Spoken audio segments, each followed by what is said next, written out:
One of the things we want to talk about with the management of trees in general is correct staking and management through their development. In the case of this tree, it had gained some good size and presence on the landscape, but got loosened up in a windstorm and really swayed and loosened the root crown.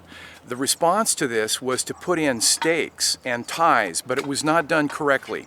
In the case of this tree, it was the use of steel fence stakes with that wide blade, that almost spade-like blade, to stabilize it once it's in the ground. This is for fences, not for trees. So what's happened, now we've pulled one stake.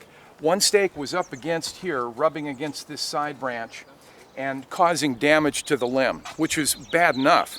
But when the stake was driven in, the blade was sent down right next to the main stem, just like you were supporting a fence post. But this is not a fence post, this is a living tree.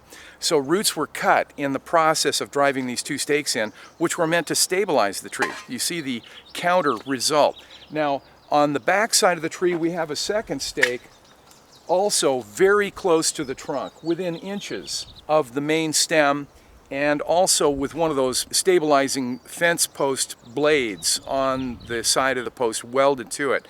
So when that's driven in, of course you're shearing all the roots on that side of the tree, and they're close to the surface. So this is really serious injury. We also have additional staking damage on the back side of the tree. The top of this stake has dug into the side of the trunk. Due to the swaying and movement of the tree and wind, it is gouged into the main stem and caused a lot of bark damage. It's a serious wound.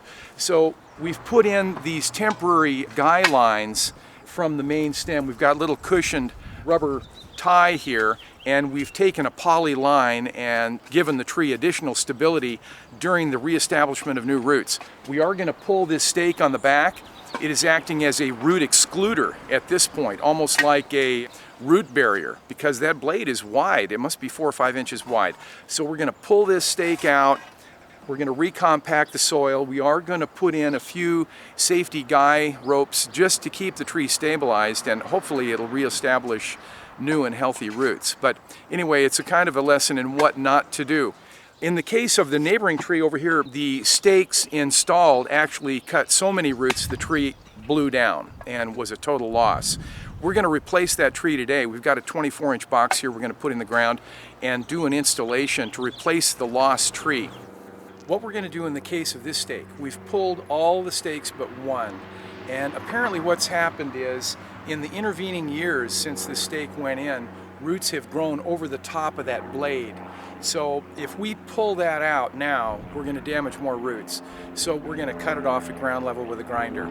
Take it out of the landscape so that it can't gouge the side of the trunk anymore and not damage any more roots. I think the tree is now going to accommodate this particular problem. We have made corrections to the former staking that was done, and we've put in guy lines because we're in a fairly high wind area here. We get the strong Santa Anas in this region, and the tree gets wind loads from all directions. It comes down these canyons, very strong blow, and trees can easily be tipped over. In the case of this tree, we've used 3 guys. We've got one on the front and we've got 2 on the back side. So whichever direction the tree is blown by the wind, it'll reach a certain point of restraint and it'll hold the tree from being uprooted. So we want to keep the canopy full. One strategy might be to thin the tree out so that it doesn't receive as much sail effect. We won't have as much wind load being caught by the tree. But we want maximum foliage on this tree because we want maximum development. So we're using all of our foliage to pump the tree up and to anchor the tree. So instead of thinning it out, we're leaving it strongly foliated so it has lots of photosynthetic pump. And we've guyed instead. But our guys are way back from the trunk. We're a good 6 feet from the trunk where we've driven in our stakes, way away from the immediate root crown. We've pulled the stakes that were interfering with anchorage. We've got them out, but they are going to need this safetying for a while. They're pretty vulnerable at this stage. We've installed a replacement tree down here for the lost specimen, and we're not going to use a stake on it because it doesn't require it. Bottom line, you could say that was about a $500–600 error to drive those stakes down on either side of that trunk because the planting material was lost and had to be replaced. Correct staking is very important with trees. You don't want to damage your installations by incorrect management practices. So a mighty fine specimen, Calisandrus decurrens, one of our favorite California native trees, but we have to manage them correctly or we end up losing them.